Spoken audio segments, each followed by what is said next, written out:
When it comes to money, being average isn't necessarily a good thing. If you don't know us, I'm Larry. And I'm Hope. And we're from Under the Median, where every week we bring you videos on practical frugality. So before we delve into exactly how to not be average, let's talk about average. What is average in the United States of America? The average person in the United States of America makes a salary of $85,000, and after taxes and their expenses, they save 4% of their income. How much time does the average American spend scheduling their finances? This is fascinating. Yeah. Would you believe it's only 4.5 hours a year? Now let's break that down a little bit for you. That would be about 20 minutes a month or about 6 minutes a week. One more statistic before we move on. Average means that 3/4 of Americans are living paycheck to paycheck. And if something unexpected happened and they lost their main source of income, they would not have enough money to pay for even 1 month of expenses. If you're listening to these statistics and thinking, I'm average, there is absolutely no judgment coming from us because we have been there. 2 months after we got married, we were flat broke. We were living paycheck to paycheck. We were consistently spending more than we were making, and we were in debt. So believe me, we have been where you're at. But I think the most important thing is we learned and adopted a set of skills which has allowed us to climb out of that hole. You'll be able to glean some practical examples from what we're talking about that you'll be able to incorporate into your lifestyle and into your budget every single month. But before we do that, we have a thank you to give out. Mint Mobile is our partner for this video, and Mint certainly has been responsible for us spending far less than average when it comes to our cell phone bills. But for a long time, guys, we were average. $45 a month is what we paid just for my cell phone bill. We switched to Mint Mobile. $15 a month is what we pay for our current Mint Mobile plan. Now, the nice thing about Mint is it really doesn't matter what Mint Mobile plan that you pick. You're always going to get unlimited talk and text. You're going to get the nation's largest 5G network, and you're also going to get some mobile hotspot data. Switching to Mint, super easy. Even for a non-techie person like me, it took me 15 minutes, and I did get to keep my old number and transport that over to my Mint Mobile account. I used an eSIM card, so did Larry. Our boys, when they switched to Mint, they ordered a free physical SIM card from Mint, and we manage everything in one centralized hub using Mint's Modern Family. And it is a really great deal. But if you're looking for like a super great deal, we actually have one for you. From now through the 14th of July, you can use that QR code that is right between us, and you can get an extra special deal from Mint right now. We've partnered with them, and this is a special deal for our channel, which means that you'll be able to get the unlimited plan, which is normally $30 a month, for just $15 a month right now. Now, if you want to know all the details on that, you can either, once again, there's the QR code right between us, or you can go to that link, which is mintmobile.com/under the median. There'll be an actual link all the way at the top of the description of this video where you'll be able to click right on that link if you want. You'll go to it and it'll give you all the details. Remember, it is for a limited time only, and this special deal will end on the 14th of July. So go take a look. So let's get to it. All right. How do frugal people avoid being average with the way that they handle their money?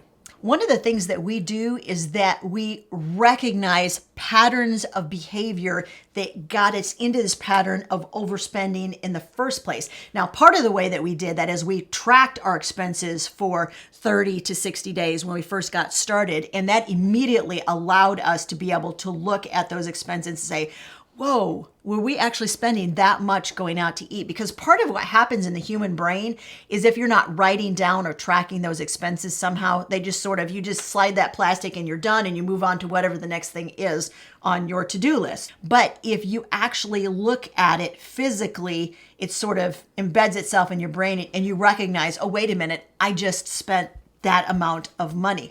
So really having a way to, first of all, track your expenses, and then do something to recognize those patterns. Now, one of the things that we've always taught on this channel is that there are 4 steps, literally, guys, 4 steps to setting up a basic budget that's actually workable. It takes 30 minutes or less. We use those same 4 steps. Even after 34 years of budgeting experience, we use the same exact 4 steps every single month when we set up our budget. Now, if you want to know more about those 4 steps, we did an in-depth review of those 4 steps and kind of walked you through the process. We did that in a video.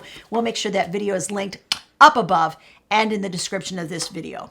So one of the things that I remember doing at that time when we were just not tracking things, we would go out to the restaurants and eat. We would do things, spend extra money. Absolutely. And I would often wonder, well, do we have enough money to meet our basic expenses? Because we weren't tracking it. We had no way of knowing. So you always had this undercurrent of, wow, are we going to make it? Yeah, and one of the things about tracking those expenses is to make sure, you'll hear this term a cajillion times on this channel because it is so incredibly important. I say it all the time, like almost in every video. And that is that you need to make sure that your list of things that you're spending money on is prioritized. And that means the most important things are always at the top of the list. For us, that meant we were no longer going to a restaurant and thinking, gosh, I hope we got enough for that rent payment when it comes around at the end of the month. We knew we had enough for the rent payment because that was at the top of the list. And then restaurant eating was way down at the bottom of the list because it was a non-essential. All the essential items that we needed to keep functioning. To keep a roof over our head, to keep food in our stomach. And I don't mean food from a restaurant, food from the grocery store that we made at home. And to keep transportation to get from point A to point B, back and forth to work. Those are the things, guys, that you need to prioritize. Set money aside every month for those expenses first. Then you'll be able to immediately see whether you've got money even available in the budget to go to that restaurant or not. And even before you look at money that's going to be going to things like the restaurant, do you have an emergency fund put in place? Are you saving money? So there's quite a bit we have to put ahead of those fun things that we like to spend money on. One of the things that you absolutely need to do is put limits on everything that you are spending. We had a limit on that restaurant budget. Yes. We knew most of the time we were going out to Hardee's and McDonald's because that's how much money was left over. But that was okay. That was, back then that was $10. We could go out and get a couple of burgers and even get French fries and drinks to go with it.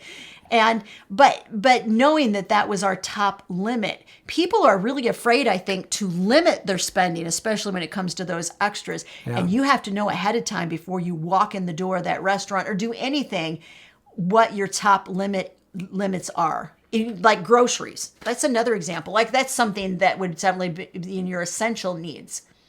Knowing how much you have available to spend on groceries rather than just walking in the grocery store and spending whatever you need to. Limiting that and knowing exactly what you're going to buy, having a list on hand when you walk in, following that list, buying loss leader items, which is those items that are on sale, primarily sale items, markdowns, walk back out again, and you are consistently going to save money. Another thing that frugal people do is we don't buy into, and I mean that literally.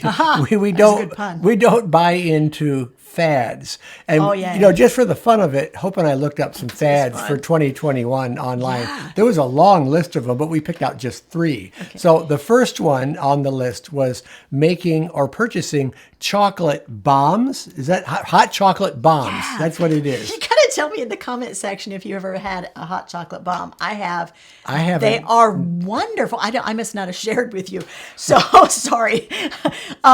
They are so much fun. So basically it's like a caramel center and there's a shell of chocolate around the outside. You put it in your hot cocoa, it melts and all that ooey gooey goodness comes out into your cocoa. Oh, that sounds good. They are really fun, but they're kind of expensive to buy. So this is where we put our plug in for frugal people to figure out how to do things themselves. Rather than buying something that is pre-made. So making the hot cocoa bombs is actually pretty easy and pretty inexpensive, and they make really, really great gifts. Another thing on the fads for 2021 was canned wine. And I looked at Hope, I go, canned wine. It doesn't sound like, those two things just don't go together. They just don't. Here's the third fad that definitely doesn't go together, workations. It's work, vacation. Now, I get that sometimes, you're going to a conference or something and it is kind of a workation, but we kind of really like to have that boundary there of when we're on vacation, we are on vacation, and when we're working, we're working. So I don't know. They just seem to us, it was like two words. These definitely don't go together. I like to see those two things as separate items. Working is separate from vacations. But if you have to work and you can do it in a vacation setting, then more power to you. Yeah, I think that's wonderful. That's true. No problem with that. Working from an Airbnb where there's like a hot tub nearby, that seems just so much better than working from home. Or the beach office. or the top of a mountain or who knows. Yeah. All right. So here's some other things that frugal people do that allow us to really save more than the average person. One of those is that, okay, and this is hard, and I'm going to admit that it's hard before I say it. So just getting that out there. Not allowing peer pressure to influence us. It's, and it's funny because when we think of peer pressure, we immediately think of like teenage kids. We're like, oh, the kids and the peer pressure. Here's the problem with like dissing your kids for, caving to peer pressure. We do it all the time as adults. We would go to our friends' houses because we had a group of friends. We've had long-term friends for the whole 35 years of our marriage. And they all leveled up to their next house before we did. Way before. Oh, yeah. So we would go before. to their newer, larger house and we'd come home and go, stupid house. Tiny house. Hate this house. And we were perfectly fine with their house before we went and compared it to someone else's. So that peer pressure is real. Oh, yeah. But I think counteracting that peer pressure, here's the deal, guys. Here's that tip. That major tip, that shift that will allow you to save more than average, even though peer pressure exists. We're not going to wish it away. It's still going to exist. And that is making sure that you have a written list of goals. Boom. Yeah, so important. You don't want to have those societal expectations. You don't want to be diving into those to the point where you're keeping up at night trying to figure out how you're going to pay for all those things. It's better to try to find that, that area of that sweet spot where you're comfortable in how you're living, what you're spending, what you're doing with your money. People think goal setting is for major goals. And to a certain extent, it is. Yeah. But so listen up, guys. Larry and I have quarterly goals. We have monthly goals. And yes, we have weekly goals. We start out Monday with what we call our big three. We always have a list of 3 goals. What are we really actively looking at and working on this week when it comes to our finances? They're mini goals. They're not big goals. They're little teeny tiny goals that we can meet within that week. But seriously, I wish I could tell you that goals had nothing to do with the ability to save more than average, but I would not be telling the truth. Goals are huge, huge, huge, huge when it comes to having that ability to save more than the average person. Yeah, if you don't have something to shoot for, you're never going to hit the mark because you don't know what you're shooting for. So that's what a goal does. A goal focuses you on what exactly you're going to do with your money, how you're going to meet the goal, what's the plan to get there. It's very good. And it also helps take that anxiety out of feeling like you have to keep up with other people that are around you. Because all of a sudden, it doesn't matter as much if you know, I got a plan. I'm working the plan. I'm good to go. Thank you very much. To me, it's kind of like having a puzzle, and you got a lot of pieces that go into the puzzle. Let's say the puzzle represents your entire budget, your finances. Yeah. So if you know exactly where the pieces are going and where they fit, it just takes all that guesswork and, like Hope said, all the anxiety out of it. You sleep at night, you have peace of mind. You know what you have set in place, at least for right now, is working for you. Here's the other thing. So when he said, at least for right now, that reminded me of another thing that we do that really does allow us to save more money, and that is flexibility. Yes.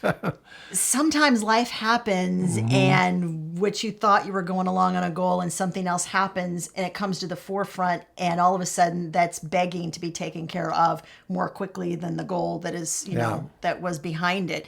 And you have to figure out how to be okay with changing a goal or moving a goal or moving other things to the forefront, moving things around. Budgets don't stay the same, especially in this day and age. No, they're I'm fluid. telling you, They're fluid. it's like it has to be fluid right now. So there are two things that we really like as far as 2023, and we're going to do a video on like just like especially like how to save on groceries, the top things that are working right now to save on groceries in 2023, which is another example of things that are definitely very fluid right now. But I think every area of our budgets are fluid right now. Two things that we really talk about is keeping your finger on the pulse of where things are going, and also being willing to save money in one area so you can put money toward another area. I think that's really important. Oh, and I would add a third one. I would add leaving margin, because it is never wise, especially in this day and age. You shouldn't be living all out, spending every single penny that you make on just surviving, because that is unsustainable long term. You've got to either cut expenses or bring more money in. You have to. You know, I think of our budget when you talk about it being fluid. It's like driving. Well, what happens when you're going down a hill? You let off on the accelerator. Otherwise, your car's going to run away with itself. You may even have to brake a little bit. And when you're going up a hill, you apply more accelerator, more gas in order to get up there. It's like that with our finances. Sometimes you hit points in life where you have to apply a little more money at an issue that's presenting itself, and then you get to the top of that, maybe you can coast for a little while, and those are times where we can really save. So it isn't just it isn't linear. It doesn't go from point A to point B in a nice straight line of increase. And that's why it does take a lot of work, and that is why you have to spend a little bit more than 4.5 hours a year to talk about and plan your finances.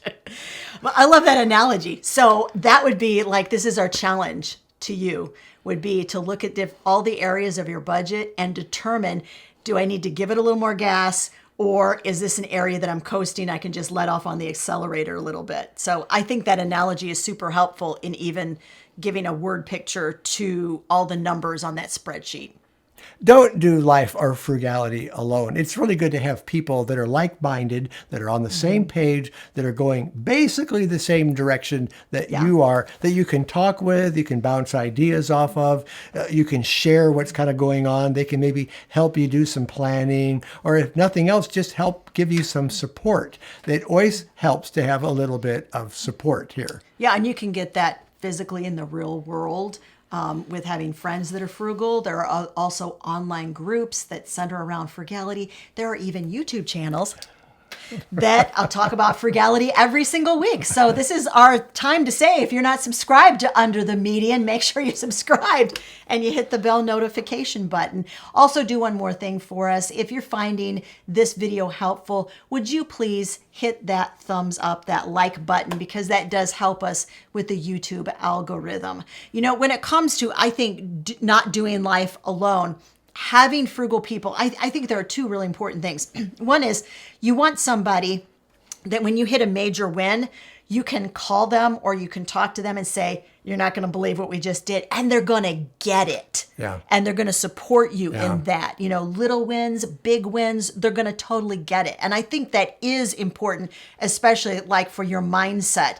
And I think it's also important to have that, because when you get stuck, you can also talk to those same people and say, I've tried this, and this. You got any more ideas? And that group of people are going to say, well, yeah, have you tried this and this and this and this? And they're going to know lots of ideas. One of the things we always talk about on this channel is the fact that we don't know everything. Seriously, don't know everything.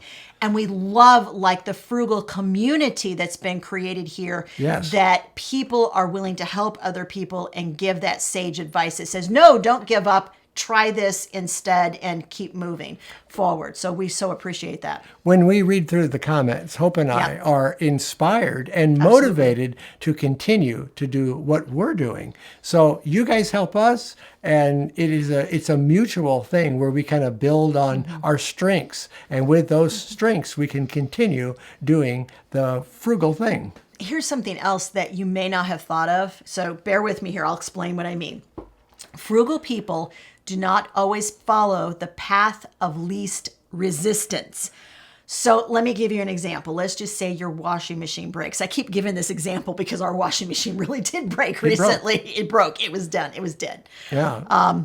Even saying prayers over it, like nothing was going to bring it back to life. It was gone. done. It was gone. It wore out. And so the path of least resistance when something like that happens is to immediately just go out and you replace it. You buy new one, going to replace it. That's the path of least resistance we're talking about. But frugal people will call a friend that knows how to repair washers and dryers, which Larry's best friend just happens to have made a career of doing that. So that's been super helpful for us. And we called him and talked to him about he called it dead. So it was not helpful. But yeah, so we start there with, can it be repaired?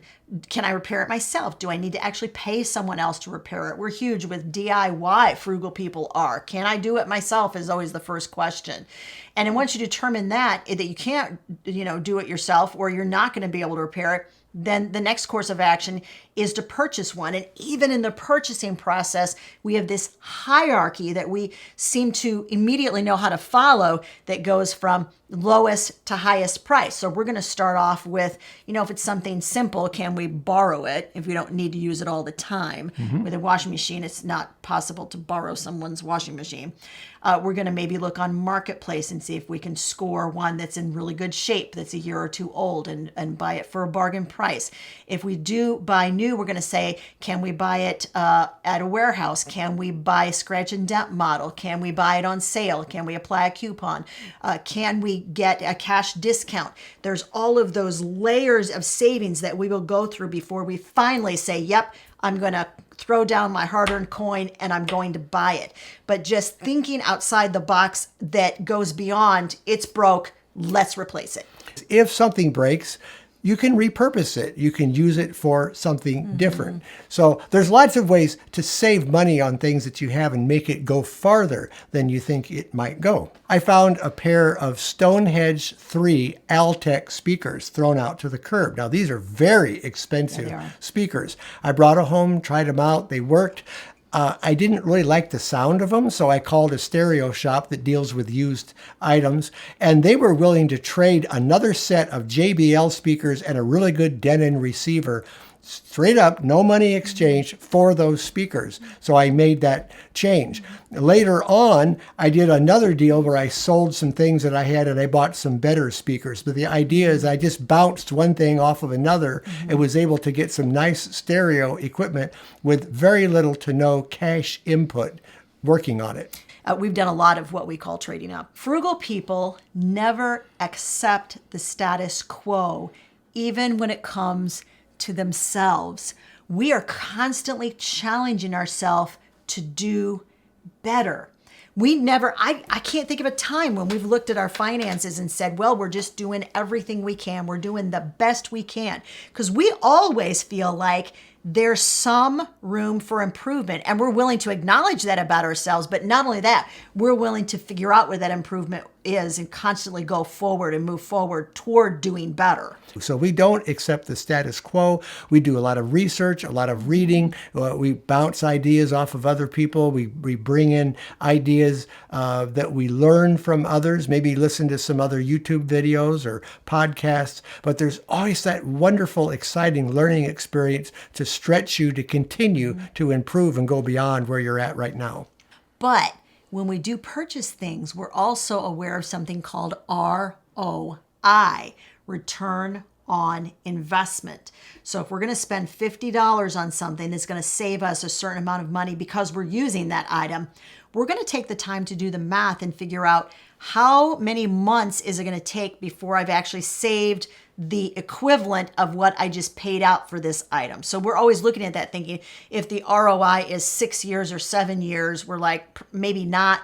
But if the ROI is 6 months, we're more than willing, because every month that we use that item after 6 months that's money back in our pocket. Yeah, one example I can think of right offhand is when we moved from incandescent light bulbs, the ones that use the tungsten filament, to the fluorescent light bulbs, the little curly Q ones. So we basically went from using 60 watts to 13 watts, but it gives out the same amount of light. You're saving a lot of money and energy on that light bulb. And of course, now we have LED bulbs that even use less energy. So if you figure how long that bulb's going to last over time, then it's worth going out and buying a set of those for your house. And that's the kind of thinking that you have to have when you're purchasing things for that ROI investment. In short, one of the things we're trying to say is that we practice conscious spending.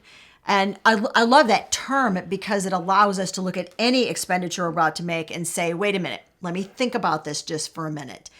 Is this something I need, or is it something that I want? Is it something that fits in with my budget? Do I have money set aside for it? How is this purchase going to affect some of my goals down the line? And we're very cognizant of going through those 4 quick questions while we're standing somewhere looking at an item, trying to decide, do I want to buy this or do I not want to buy that? And I love that conscious spending can be sort of applied to any different area of your budget. I applied it to the camera that we use in all of these videos.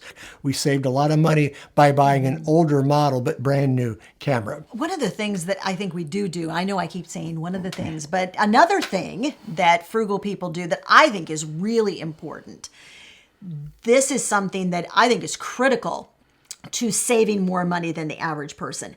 And that is that we are very aware that small amounts of money saved over long periods of time do add up to large amounts of money. Trust us when we tell you that this works, because remember, 35 years ago, 2 months after we were married, we were flat broke and living paycheck to paycheck. And once we got the handle on small amounts of money, don't discount the fact that you're only saving $1 a month, because $1 a month is $12 a year. If you have 10 things that you're doing that on, that's $120 a year. So you start, it is like a snowball effect once you begin to take into account those small amounts of money. So don't ignore them. Yeah, I was actually going to say that once you apply the principle of saving a little bit to every item in your budget, every item that you're going to throw money at, then it really does begin to add up. And pretty soon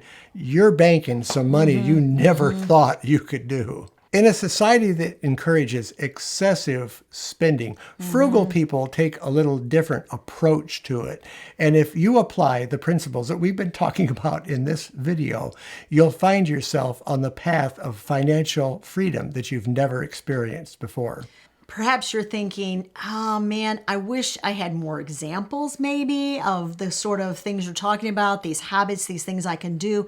If you're looking for like the frugal easy button, we did a video where we shared a whole lot of easy frugal habits that you can incorporate into your lifestyle monthly, and they will save you significant amounts of money. Now, if you've not watched that video, it's right over there. Take a look, and we think you'll find it helpful.